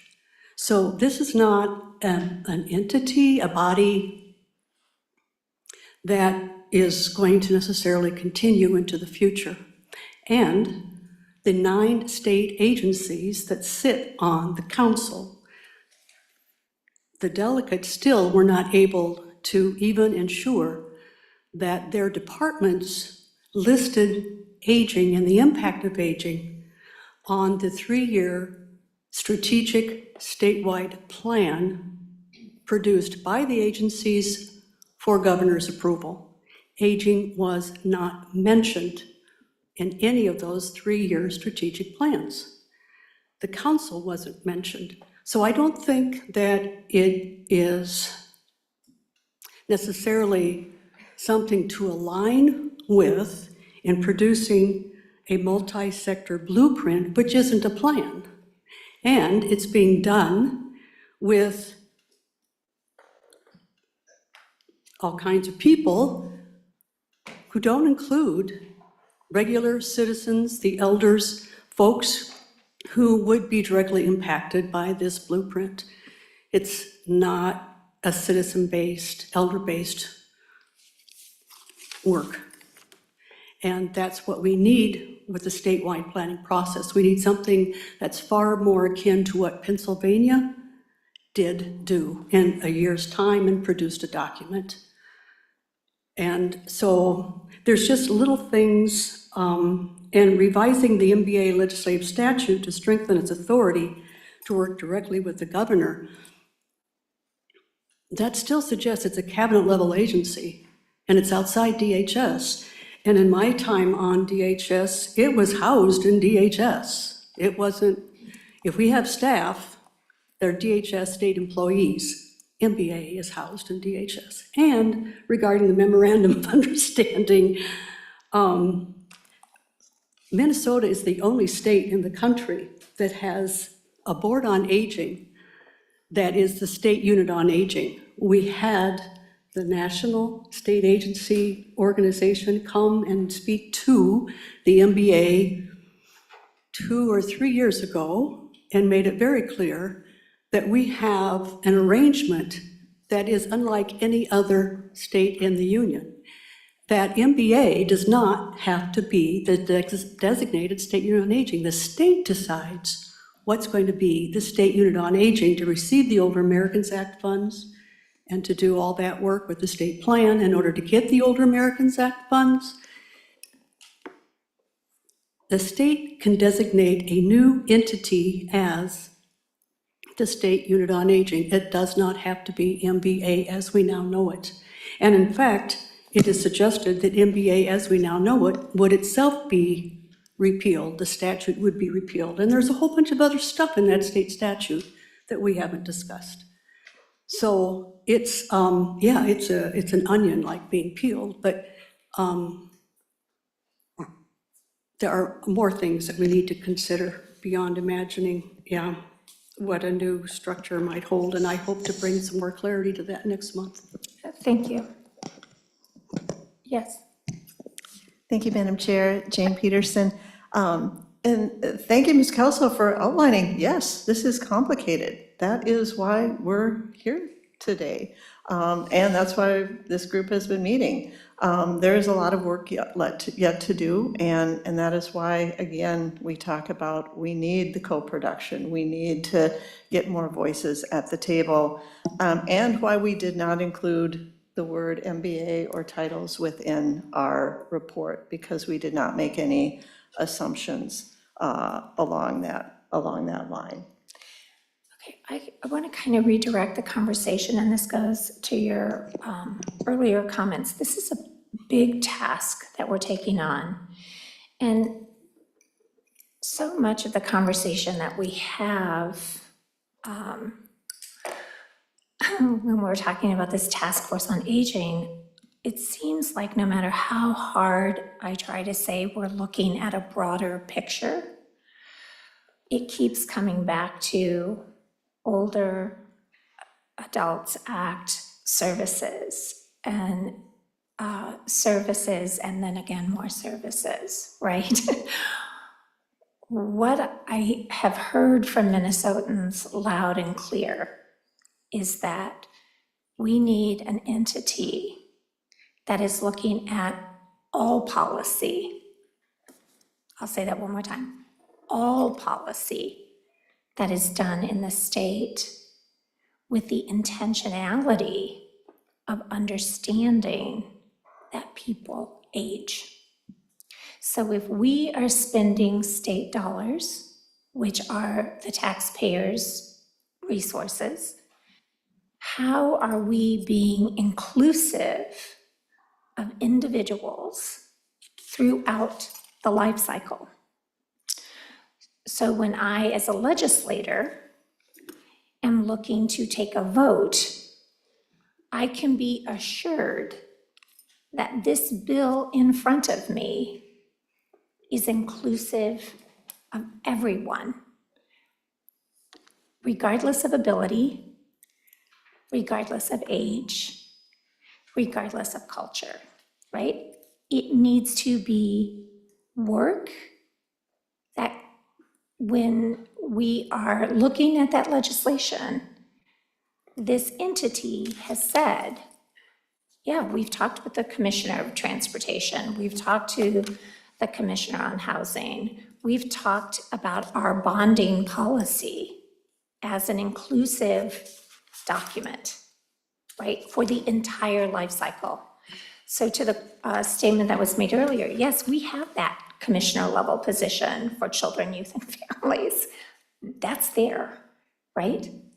But it was interesting to me as I was watching that legislation go forward.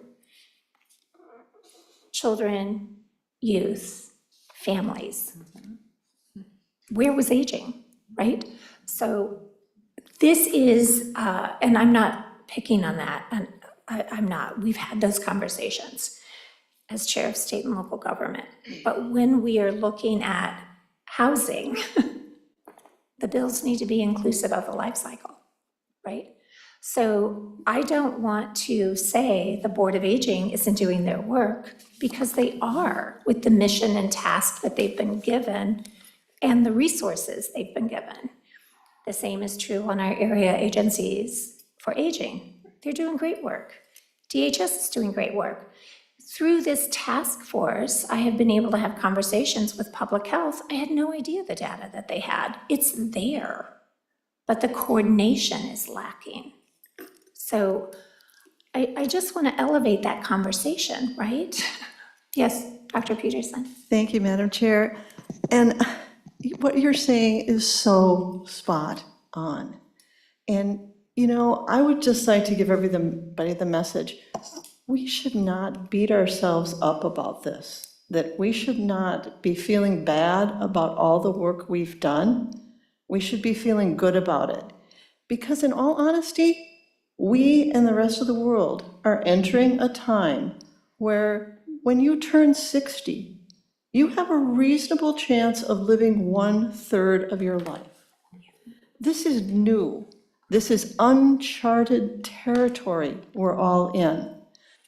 So let's not think we've made mistakes. Yeah, we've probably made some, and yes, we probably are a little bit behind.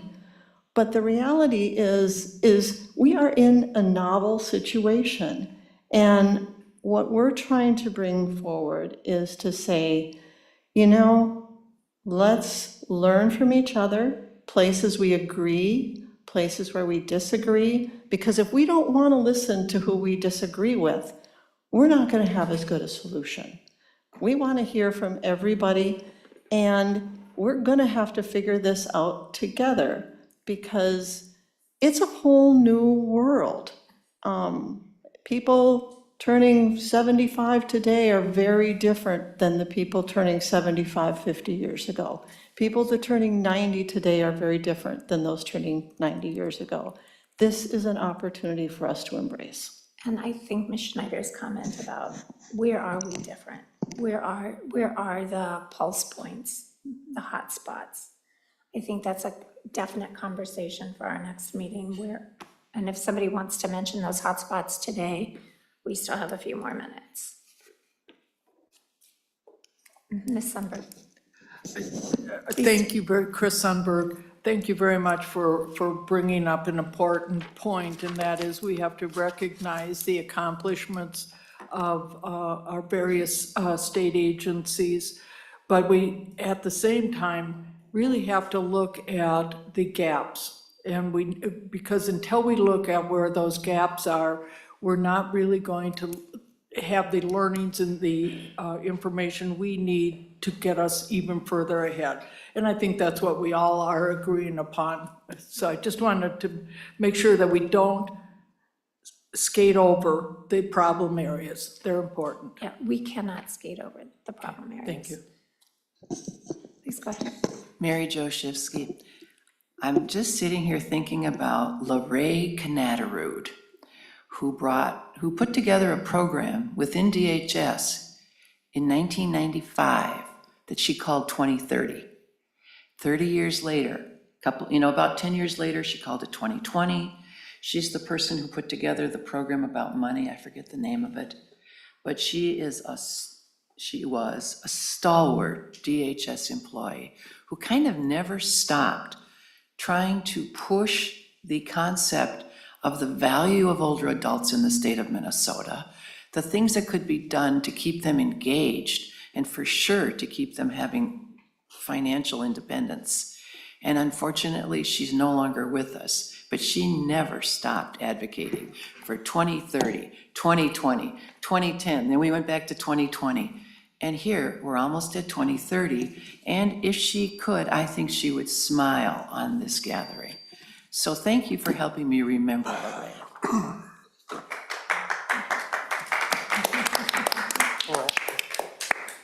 Please. Madam Chair, can I speak? Yes, please, just make sure you state your name I'm again. going to bring up, I have a handicapped daughter and a normal son. So I know a fair amount, and my wife is an ER doc, so I have a fair amount of knowledge about the handicap environment. And I'm going to point out that in the mid-1980s, it was understood that the state was not doing a very good job for handicapped adults. I'm also going to point out that it wasn't until 2007 that the state began to close down the institutions by which handicapped adults were placed to live out their lives essentially as inmates. It took, and as I'm saying here, almost 20 years for the state to finally understand that some of the programs that they had employed were not very good. Now, we're talking about seniors, and suddenly we have a very large senior populace, and the reason why the senior caucus started was back in 2006. We knew that we were gonna have more seniors than school-aged children by about 2016. Well, we're now 8 years beyond that. And, yeah, there are a lot more seniors. And we do not yet understand all the services that are necessary to keep that portion of the populace well active, living reasonable lives, and having the services and the residencies that they can enjoy. This is not going to be easy, and so I'm hoping that your report will say this is not going to be easy, because that's the answer. Just because it's not easy doesn't mean that we don't take a step forward, right? And I hear you. I understand that is your task, and hopefully it will be a good report. I will say to you, if you read my email, you would say that all of our work is not easy. What? It's hard, legislating, when you have 6 million people, there is never going to be everyone that's happy, right? There are always going to be disagreements, but we're not going to be perfect. The work that comes out of this body is not going to be perfect, but I want it to be really as good as it can possibly be. And that's going to take the co-production that you're talking about, and the work that you're talking about, and the gaps identification that you're talking about, and then the accountability piece that Dr. Gogler is talking about, and the collaboration that Representative Zalesnikar is talking about, and the reminders of how are we doing this and keeping the good work of the agencies that we have that Ms. Foley has talked about, and identifying the gaps that Ms. Foley has talked about. It is hard work, but there are some really good minds in this room, and there are dedicated people all across our state who are trying to figure this out. And if I, as the chair of this committee, told you that I had all the answers, I would be the fool that you would need to remove from this seat. So it's an important conversation that takes all of us. So I look forward to our continued conversation in October. I think what I would like for you to do, those people who have ideas about where we disagree right now from what you've heard, send those to me so that we can put a list together, so we have something to start with after we hear the presentation on October 8th. I go to where the heat is because, for your point, Dr. Peterson, that's where the growth occurs. So we're going to go to the tension points, we're going to talk about those tension points, and we're going to figure out where we can agree. So as long as we keep in mind, can we at least do? That's what I want us to think about. We got agreement that we need a state entity responsible. We have an agreement that we need to have some sort of plan. We have agreement that we need implementation, accountability. So I think we're in a good place for all of the conversations that we've heard thus far. And so now we figure out what can we at least do where we can have agreement in our task force report. And then it'll be up to the legislature to battle it out. So thank you very much for your time today. As always, we've had a great discussion. I thank you. And